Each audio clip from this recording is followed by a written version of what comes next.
Picture this. A sunny June afternoon in France. A roaring crowd of over 200,000 spectators line the famous Circuit de la Sarthe for the 24 Hours of Le Mans race. The world's most prestigious automotive manufacturers, Mercedes, Jaguar, Ferrari, are locked in fierce competition at speeds approaching 170 miles per hour.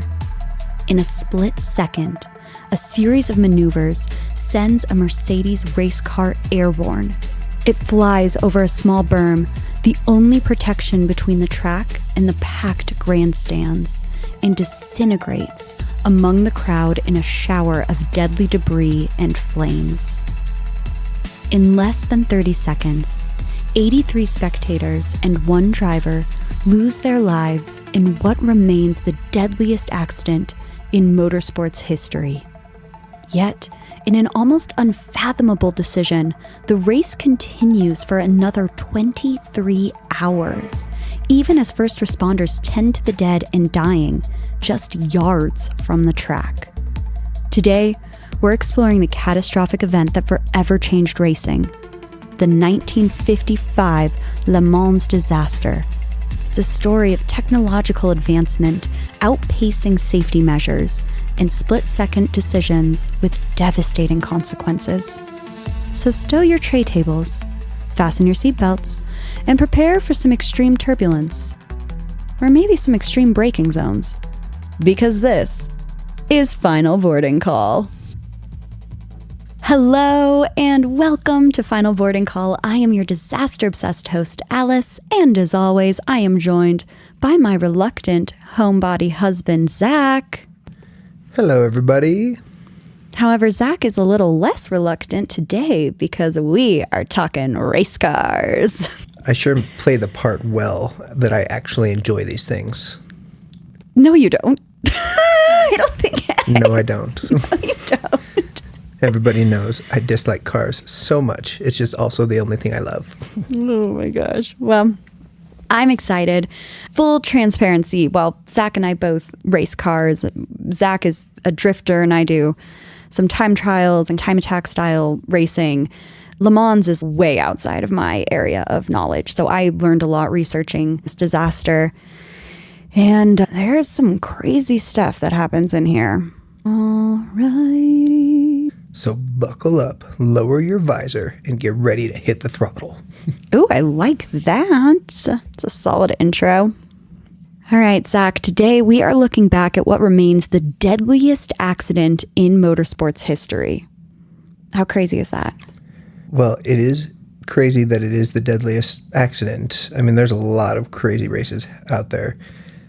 But it also seems strange to me, having been involved in motorsports for, close to 20 years, that I don't really know this incident that well. Yeah, and I didn't either. I mean, I learned so much. I really had no idea. I knew a little bit of the gist, but I learned a ton. All right, let's travel back in time, folks, to the 50s. When I should have been born. Yeah. Oh, you would have thrived. All right. On June 11th, 1955, in a matter of seconds, 83 spectators and one driver lost their lives, with over 120 additional people injured, forever changing the landscape of motorsports safety. So my sources for this episode include a video called 1955 Le Mans Disaster, the deadliest crash in motorsports history, and that was by History Engine, and also a Wikipedia page on the disaster. Thank goodness for Wikipedia. To understand the magnitude of what happened at Le Mans in 1955, we need to go back even further to 1923, the roaring 20s, when I should have been born, when three automobile enthusiasts first came up with a race that would push both cars and drivers to their absolute limits. The 24 Hours of Le Mans was born as the ultimate test of endurance and engineering. The premise was simple, but brutal. The car that covered the greatest distance in 24 hours of continuous racing would win. Boom, baby. Simple enough. Simple enough. The race would showcase not just speed, but reliability, fuel efficiency, and driver stamina. This is why endurance racing is so cool. Zach and I just got into endurance racing fairly recently. I love it. It's just a whole different breed of racing. For those unfamiliar with endurance racing, it is fundamentally different from Formula One or NASCAR, which everybody is, fairly familiar with, where those races last a couple of hours. Imagine running a marathon versus a sprint. That is really the difference between endurance racing and other forms of motorsports. In a 24-hour race like Le Mans, teams of drivers take shifts behind the wheel, racing day through the night, sunrise and sunset, dealing with changing temperatures, varying visibility, the immense physical and mental fatigue that comes with such extended competition. And I can confirm that after doing my last endurance race, I felt like I had been in a car crash. I was the most sore that I've ever been in my entire life was after an endurance race. Yeah, I don't think, if you've never done anything like that, you can't really imagine pushing a car that hard and the intense focus to stay aggressively racing while also staying safe for an extended period of time like that. And these cars aren't exactly designed to be comfortable. So you're just in a rock hard seat, no padding, and going as hard as you can.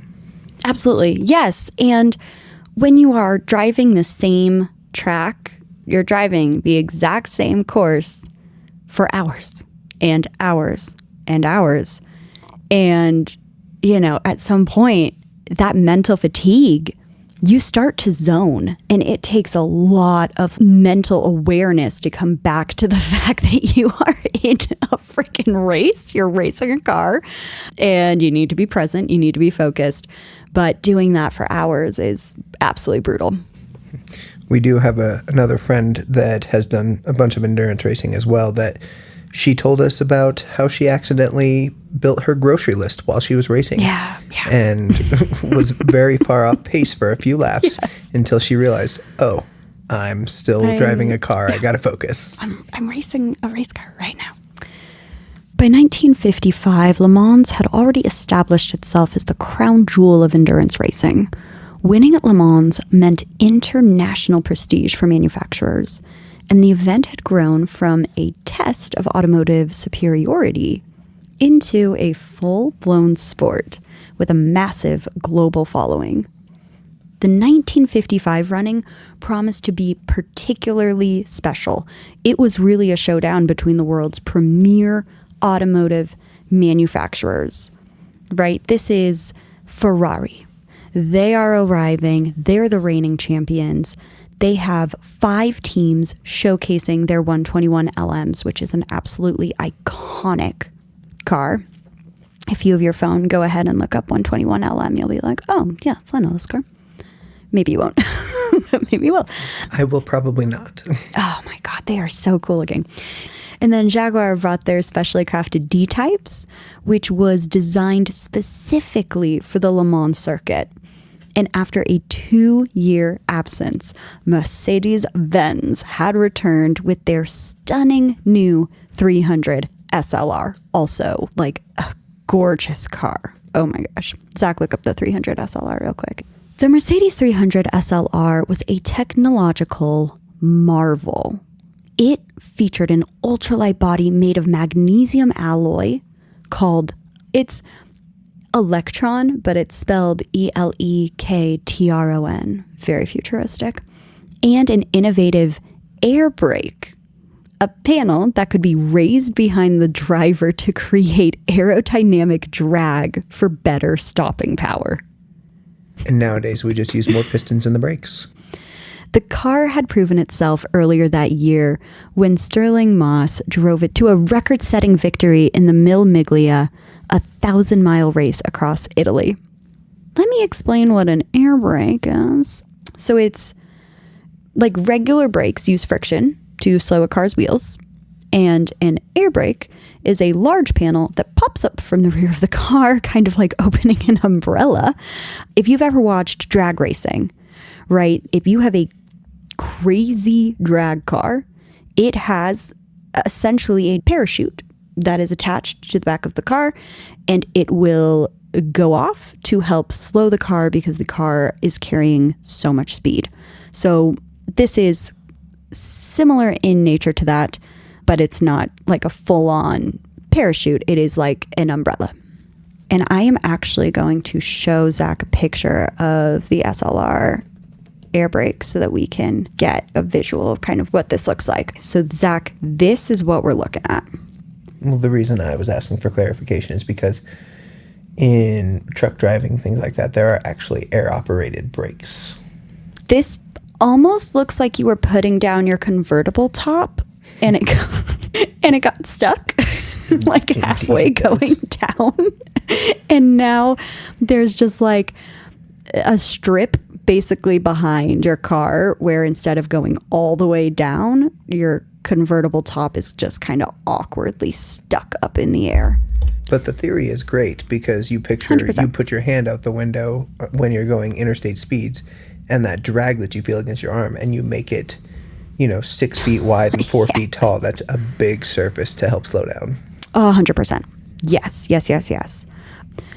So Mercedes had put together an all-star driver lineup. They are showcasing this really cool new technology, and they have drivers that are going to bring their A game. They have Juan Manuel Fangio, already a multiple Formula One world champion, who would share the lead car with Sterling Moss.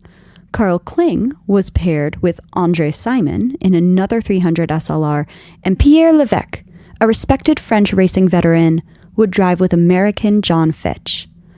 Levesque had a special history with Le Mans. In 1952, he had nearly won the race single-handedly, driving for 23 hours without relief before his engine failed in the final hour. And that is such a Zach move. That is so you as a driver, driving 23 hours.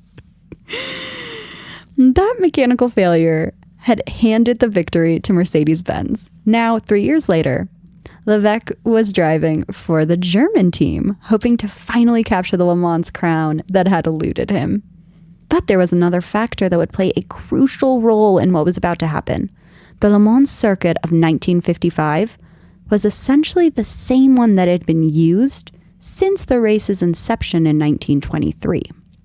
It was designed for cars with top speeds of around 60 miles per hour. But guess what? These cars are driving just a wee bit faster than 60 miles per hour. Zach, can you take a guess at the speeds that we're going to see in this 1955 Le Mans? Well, I'm pretty sure you actually already said it. I think somewhere around 170? 170 miles per hour. They will exceed. So you were paying attention. Only beating that by 110. That's not bad. Yeah, it's fine. The track had been resurfaced and slightly widened after World War II, but the basic layout remained completely unchanged. Most critically, the main straight, where the cars would reach their highest speeds, call this the main straight or the straightaway, front straight, yes, many names for it. It was very narrow, 12 feet wide. That's very narrow. There were no barriers between the pit lane and the racing surface, and only a 4-foot bank separated the track from the packed grandstands. So unlike modern day racing, drivers wore no seatbelts, believing that it was safer to be thrown clear out of the wreck than to be trapped in a burning car. Safety third, folks. Safety third, baby. To put this in perspective, 12 feet is about the width of a single modern traffic lane. One traffic lane, a single traffic lane. Imagine two high-performance race cars, both traveling at over 150 miles per hour, trying to pass each other in a space that is essentially the width of a narrow one-lane road. To make matters worse, there was nothing substantial separating these speeding machines from the thousands of spectators that were feet away.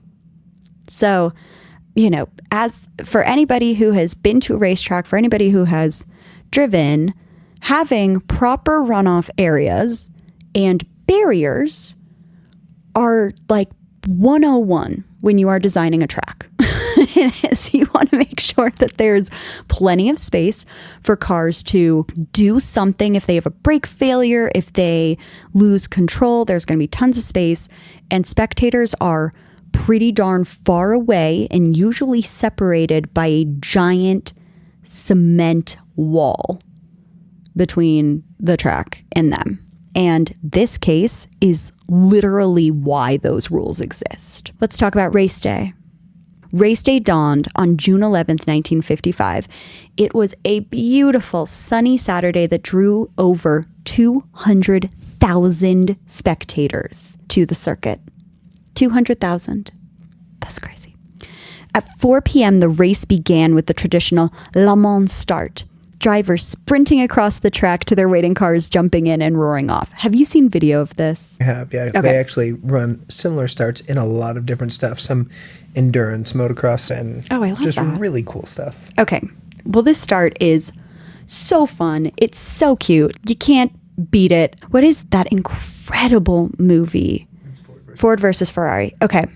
That's a great movie that they have a scene where they do that, and it's, really cute and fun to watch.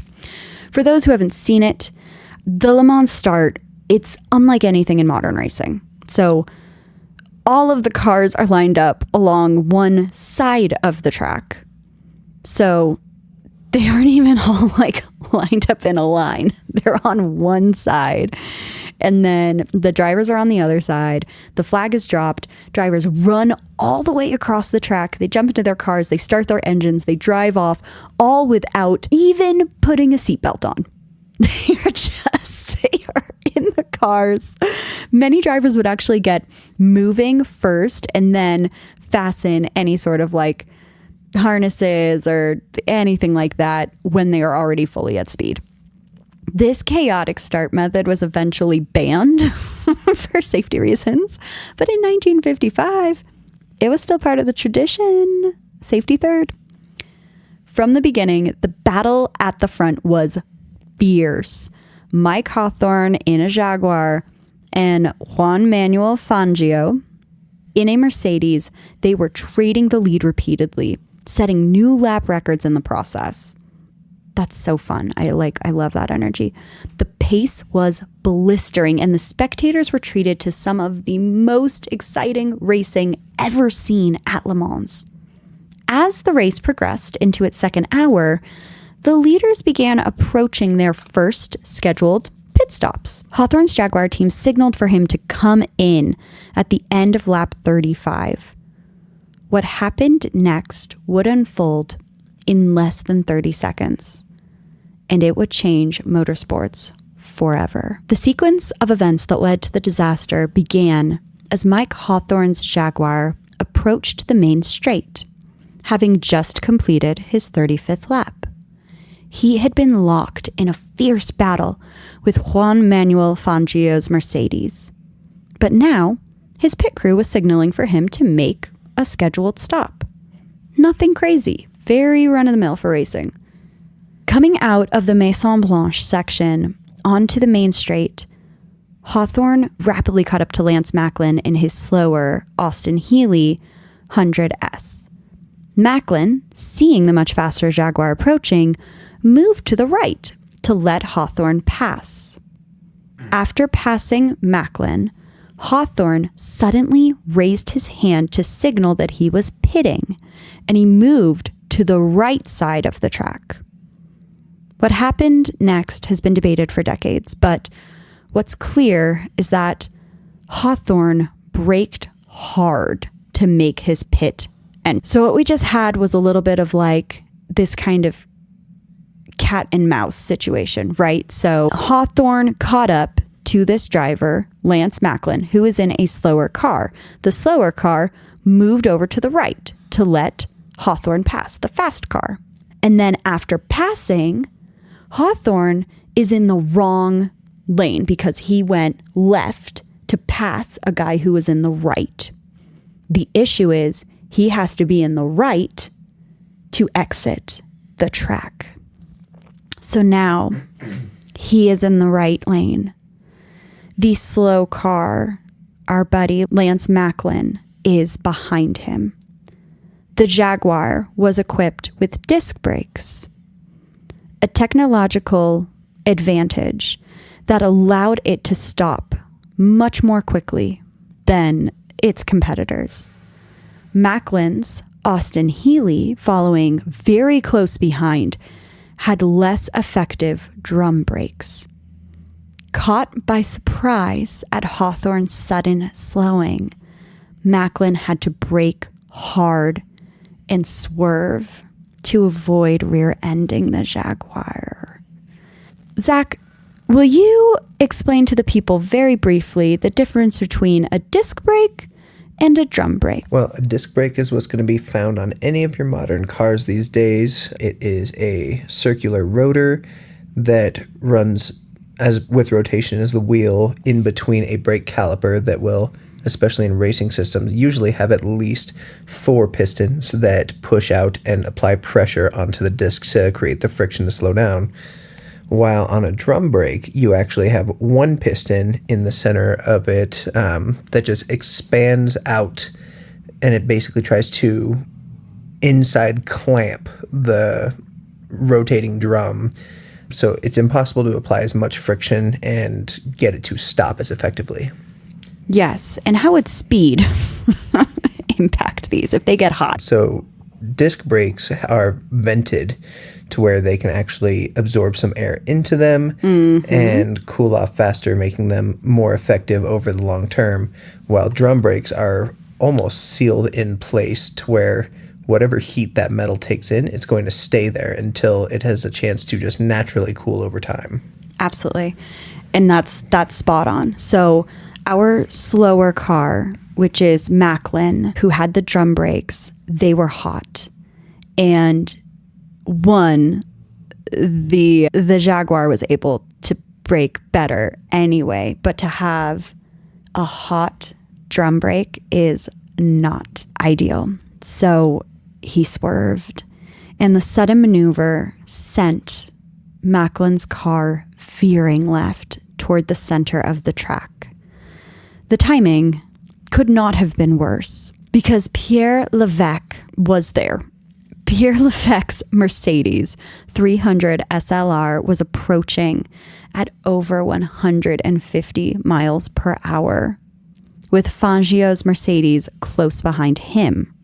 Levesque had no time to react as Macklin's car, going slow, just was boom, right in front of him. In what may have been his final conscious act, Levesque raised his hand to warn Fangio, who was following closely behind him. So he warned him that he was about to have to do a serious maneuver. Then Levesque's Mercedes slammed into the back of Macklin's Austin Healey at full race speed. The physics of what happened next they were catastrophic, right? The front right wheel of Levesque's car rode up over the sloped rear end of Macklin's Austin Healey, which acted essentially as a ramp. And it launched the Mercedes into the air at approximately 150 miles per hour. The car sailed over the earthen berm that was meant to protect spectators, crashing into the packed crowd. The Mercedes made at least 2 major impacts within the spectator area before breaking apart. Levesque was thrown onto the track and killed instantly. The car was going 150 miles per hour, and he was just thrown. But the horror was really just beginning. Large pieces of debris, including the Mercedes' engine block, radiator, front suspension, and hood were all sent flying into the densely packed spectator area in front of the grandstand. For anybody who has ever wondered if car parts are heavy, they are. They really, really are. Especially out of that list, an engine block. That's terrifying. I mean, the hood's scary too, because that's like just a giant flat piece of metal. It's just like boomeranging its way through. And at 150 miles an hour, that is just a giant knife. Yes, exactly. It is a giant knife. Many spectators had climbed onto ladders and scaffolding to get a better view of the track. Others were crowded near the underpass to the pits. These positions, intended to provide better views of the race, instead put them directly in the path of this deadly debris. As a final, terrible component to this disaster, the rear of Levesque's car landed on the embankment and burst into flames. Remember that special magnesium alloy body that I mentioned earlier, Zach? Mm-hmm. Okay. Well, Electron had one fatal flaw. It was highly flammable once ignited, and it burned at an extremely high temperature. Boy, so for people who are not familiar with magnesium fires, they are not like normal fires that you would see burning gasoline or wood. Magnesium burns at temperatures of up to 5,000 degrees Fahrenheit. That is hot enough to melt steel. It produces a blindingly bright white flame and is basically impossible to extinguish once it gets going. Modern race cars no longer use magnesium components in large quantities precisely because of this incident and the fire risk that we obviously encountered. When rescue workers, who were unfamiliar with magnesium fires, poured water onto the burning wreckage, they inadvertently made the blaze worse. Water actually makes magnesium burn more violently. The fire continued to burn for hours, showering the entire area with white-hot magnesium embers. Just an absolute nightmare. Meanwhile, Macklin's damaged Austin Healey had careened across the track and into the pit lane, narrowly missing several other cars before hitting the pit wall and injuring several officials. Macklin himself was uninjured, and he managed to escape the wreckage. That's a tiny miracle out of this absolute shit show story. The scene was one of unimaginable chaos and horror. British driver Duncan Hamilton watched from the pit wall, later recalling, "The scene on the other side of the road was indescribable. The dead and dying were everywhere. The cries of pain, anguish, and despair screamed catastrophe. I stood as if in a dream, too horrified to even think." In just 30 seconds, the deadliest accident in motorsport history had unfolded. The official death toll would eventually be recorded as 83 spectators plus Levesque, with a further 120 to 178, depending on the source, that were injured. Some unofficial accidents put the numbers even higher. The aftermath presented race officials with an unprecedented situation. What should happen to the race itself? Is that question like a long term or this one particular race? I mean, I guess both, but I can tell you what happens. You ready? Tell me. Okay. In the immediate aftermath of the crash, there was understandable confusion and shock throughout the Le Mans circuit.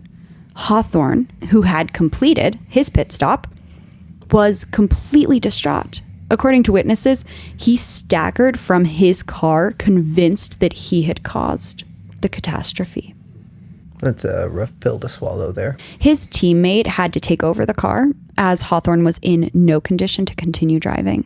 John Fitch, who was supposed to relieve Levesque from the Mercedes, remember this is the American guy, He had been standing with Levesque's wife when the crash occurred, and they had witnessed the entire tragedy unfold before their eyes. Oh my God. No. You get bumped on track and I like have a meltdown. I would not be able to function. Ugh. What happened next remains one of, if not the most controversial decision in motorsport history. Despite the scale of the disaster, despite the casualties, despite the car that's on fire, race director Charles Farreau made the decision to continue the race. Unbelievable. Several explanations were later offered for the surprising choice. Surprising is a generous word there. One was that stopping the race would have caused 200,000 spectators to simultaneously head for the exits, potentially blocking access for emergency vehicles that were trying to reach the injured. That sounds like a 4-year-old came up with that excuse as to why they did something bad. Yeah, I mean, truly. Another was that race contracts obligated the event to continue, with possible lawsuits if it were canceled. I mean, the fook, folks. The actual fook.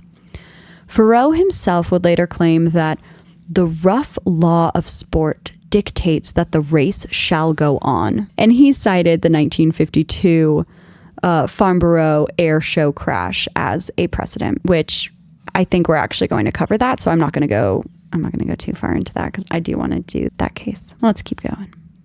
He also suggested that he didn't actually have the authority to stop the race. Only the French government's representative could make that call, which that seems weird because you're the race director. It meant a different thing at that time. I guess so. Whatever the true reasoning, the result was the same. As medical personnel attended to the dead and dying and firefighters continued to battle the magnesium fire, the race continued. I don't know how. I could not be in the headspace to do this. For the Mercedes team, this created an agonizing dilemma. Team manager Alfred Neuboir immediately wanted to withdraw from the race out of respect for the victims. But he didn't have the authority to make such a decision. An emergency telephone meeting of Mercedes-Benz directors in Stuttgart was called, and Neuboir and Alfred waited anxiously for their verdict. To understand the significance of this potential withdrawal, it is important to note that in endurance racing, manufacturers invest enormous resources, both financial, your reputation, all into their racing programs. Very much F1. Anybody who's watched like any of the Netflix documentaries on Formula One, the amount of engineering and time, and you have a team and there's so much money. That is the same as this race. This is the 1955 version of that. So to pull out is kind of bananas. Just before midnight, nearly 6 hours after the crash, Alfred finally received approval to withdraw. At 1:45 a.m., when many spectators had left, he quietly called his cars into the pits. At the time, Mercedes was running in first and third positions, with honestly an excellent chance of winning the race. The team's withdrawal was briefly announced over the public address system, and by morning, the Mercedes trucks had packed up and left. What do you think, Zach? Was that the right call? You know, I pretend that I'm fairly heartless most of the time, but if one of my teammates had crashed and died and lots of other people died at an event I was attending, I wouldn't care about the event at all anymore. I could not run it. Yep, I agree. The Mercedes team manager had gone to the Jaguar pits to ask if they would also withdraw out of respect for the victims. The Jaguar team manager, Lofty England, declined, and the British team continued racing. There you go. 007, I guess. And it was the only way they ever won anything. Stop. With their main competition gone, Hawthorne and Bubb went on to win the race by a margin of only 5 laps, which is very, very small margin for a 24-hour race. But there was no victory celebration. The weather had closed in on Sunday morning, matching the somber mood that had descended over Le Mans. However, a controversial press photo later emerged showing Hawthorne smiling on the podium and drinking from the victor's bottle of champagne. How's that for a look? On the other hand, as the devil's advocate here, if my team made me keep racing and I won, it is still a victory. It is not as awesome as... At what cost? My God. All right, well, there was a French magazine that got this photo and they published it with the caption, and I love this, "To your health, Mr. Hawthorne." The image sparked outrage in France, with many feeling that it showed insensitivity, correct, to the tragedy that had unfolded. Hawthorne would later claim that the photograph was taken out of context and that he had been in a state of shock throughout the remainder of the race and the podium ceremony. Oh, man, I guess I kind of get that too. Like, if you are a driver and your team is not pulling out, you know, you have to race. You have contracts. You have all kinds of things. They can sue you. You have to race. That's just not how I would want to win. Meanwhile, a special mass was held in the Le Mans Cathedral for the first funerals of the victims. The scale of the tragedy was only beginning to sink in, both for those directly involved and for the wider motor racing community around the world. The immediate reaction was swift and severe. France, Spain, Switzerland, West Germany, and other nations imposed immediate temporary bans on motorsport until racetracks could be brought to higher safety standards. Boom. Let's see what the United States did. They said safety third. I'm about to tell you. In the United States, the American Automobile Association, which had been the primary sanctioning body for motorsports in the U.S. since 1904, including the Indianapolis 500, completely dissolved their contest board. They decided that auto racing detracted from their primary goals of highway safety and travel advocacy. The United States Automobile Club was formed to take over race sanctioning. So that's interesting. I wonder if that's still the case. I have so many questions. I don't really know who does what. That's at the national level, baby. I volunteer. I was going to say I don't make enough money for that, but I don't make any money at all. I spend a lot of money on racing. Okay. Most countries lifted their racing bans within a year, once safety improvements were implemented. Switzerland, however, took a different approach. The Swiss ban on circuit racing persisted for decades. In fact, it was not fully lifted until 2022. 2022, a full 67 years after Le Mans. The crash had profound effects on many of the individuals involved. Several drivers, including Americans John Fitch, Phil Walters, and Sherwood Johnston, decided to retire from racing.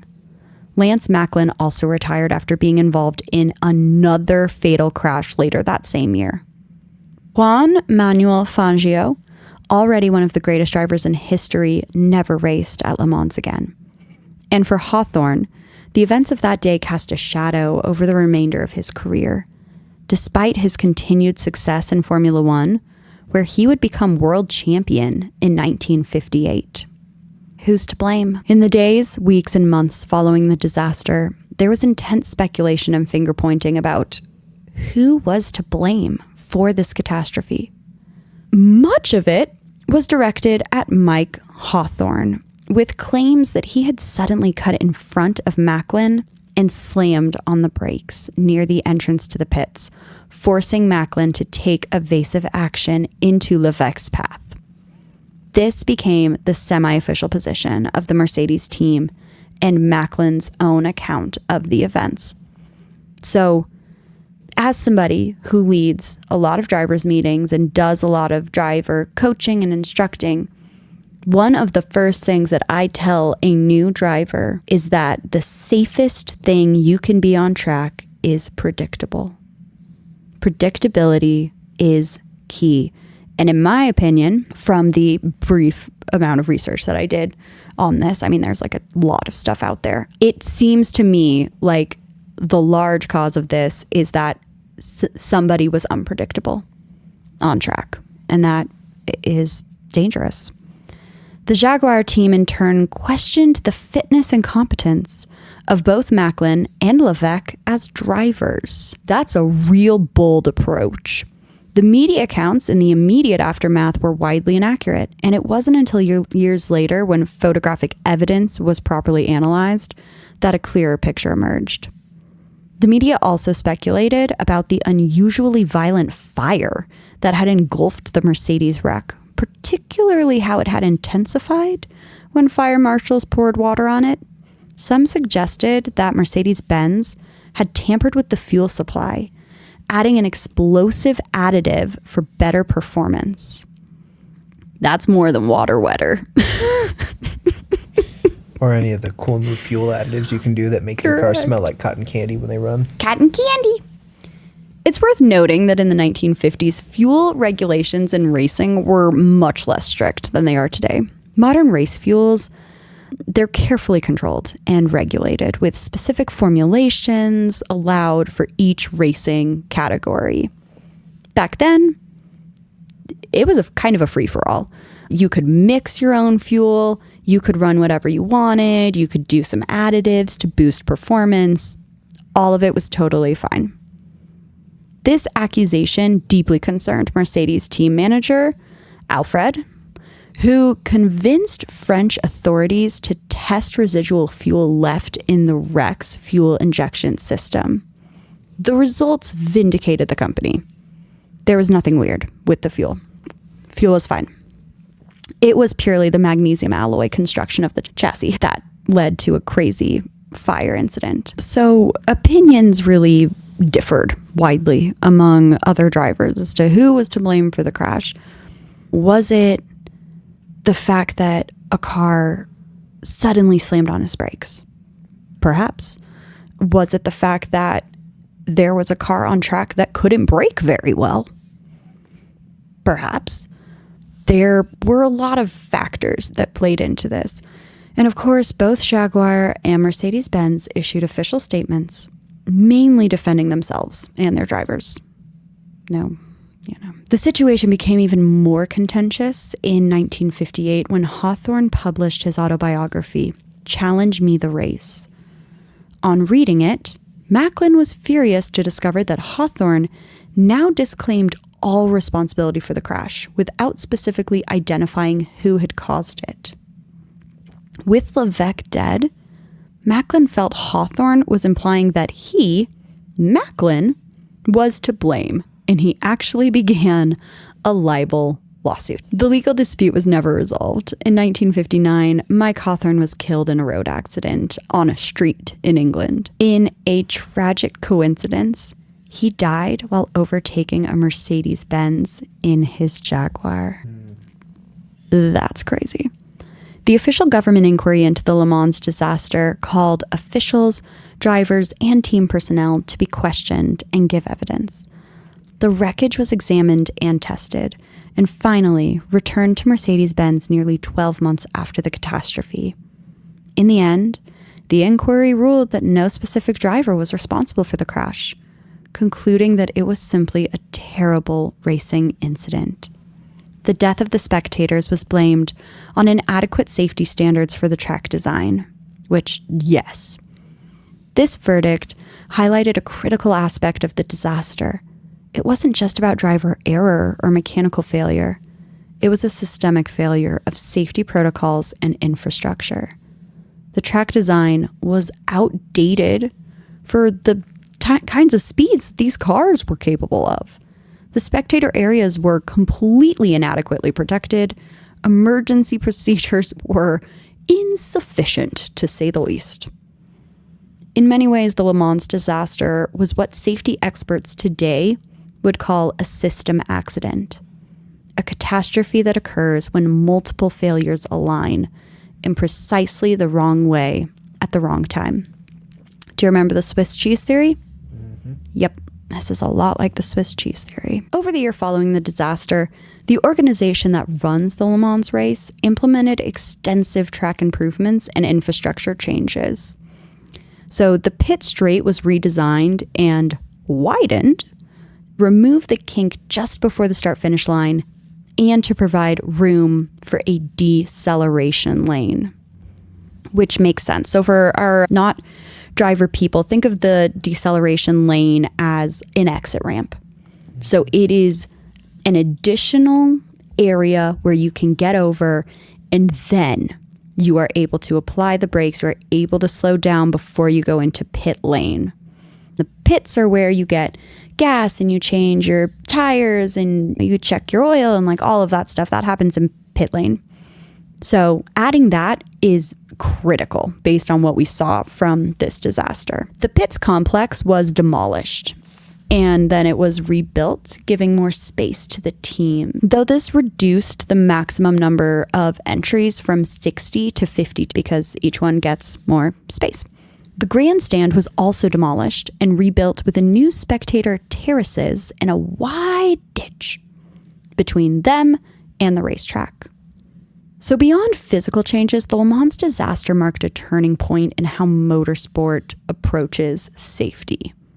It really began kind of this slow and steady evolution toward the safety-focused approach that we see in most racing today. But that evolution was not always quick or consistent.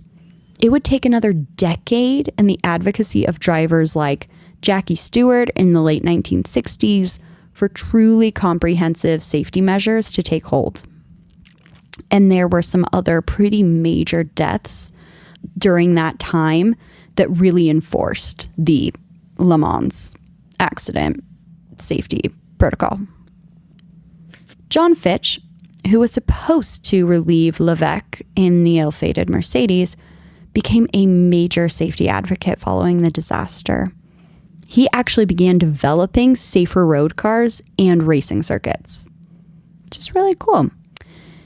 And he invented traffic safety devices that are still in use on highways today, including the sand and air-filled Fitch barriers that you have probably seen on highways and on racetracks, which is pretty cool. If you have ever been on a highway and noticed those yellow barrels filled with sand in front of concrete dividers or bridge supports, those are Fitch barriers. How cool is that? Which is very, very cool. But just know, hitting those is still rough. Yeah, I'll fuck your shit up. Are designed to absorb impact energy gradually in a crash, slowing a vehicle down before it hits something solid. And they will absolutely still do some serious damage, but they will do less damage than a concrete wall. So, For Mercedes-Benz, the disaster led to their withdrawal from motorsport, a hiatus that would last until 1985, 30 years. When they did return, initially as an engine supplier, and later as a works team, they approached racing with a new philosophy that really balanced performance with safety. As somebody who races, and Zach can also speak to this, even at the amateur level, the legacy of Le Mans 1955 is very embedded in motorsports culture, particularly the safety elements of racing. So when we go to the track, we're really benefiting from the aftermath of a horrible tragedy that happened. The helmets that we wear, roll cages, barriers that line every single corner, all of those things are the result of people looking at disasters similar to Le Mans and saying, nope, we're not going to do that again. So this was 1955, obviously, and the cars were going about 170 in the straightaway. So modern cars right now that do Le Mans, they're in speeds averaging about 225 miles per hour. So the fact that the track is evolving for safety and to take those considerations in mind is critical to keep everybody safe. And here's what's interesting. It's working.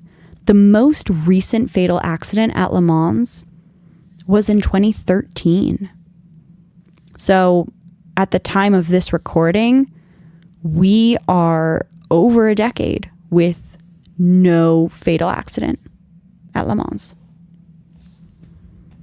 Which is an incredible thing. I mean, it is absolutely very possible to die on a racetrack. Oh, yeah. Things can happen and go wrong, not just track, but, car specific or driver error.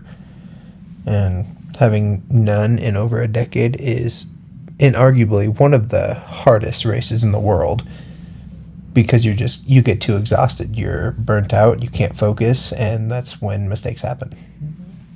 Yeah. Well, that is our story for today. If you enjoyed this episode, please rate, review, and subscribe wherever you get your podcasts. Final Boarding Call is an aviation disaster podcast, but we do like to sprinkle in every once in a while these interesting other transportation disaster stories because they are fascinating. I mean, just like airplane travel is fascinating, cars are fascinating. When yachts sink, it's fascinating. When trains derail, that's fascinating. So we are going to do all of the above, but it's just going to be sprinkled in as a little accent. So we'll be back to our normal aviation stuff next week. Don't panic. You can follow us on Instagram at Final Boarding Call Pod. We do some behind the scenes content. Whenever we travel, we'll update you on future episodes, all that good stuff. And then we have a Facebook discussion group where you can share your thoughts, yell at me, tell me my French pronunciations were embarrassing. And that is Final Boarding Call Podcast Discussion Group. You'll find it. It's on Facebook. All right, Zach, I'm curious, as a racer, how do you feel about this episode? Well, I still love racing. That'd be problematic if you were just like, well, I'm out. I think the reality is that you have to have some sort of appreciation for terrible, terrible things like this that have happened, because everything in the world, safety-wise, was developed because something bad happened. So it doesn't matter if you're into flying planes or building cars or racing cars or anything else. If there is danger, something at one point happened, and that's how they figured out how to avoid it. So a terrible moment in history now makes it to where people can enjoy it much safer. I mean, it is safer to be on track than it is driving down the... I agree. All right, folks. Join us next time when we'll be exploring another aviation disaster story. Until then, remember to stow your tray tables, fasten your seatbelts, and prepare for the unexpected, because not every trip reaches its final destination. Goodbye.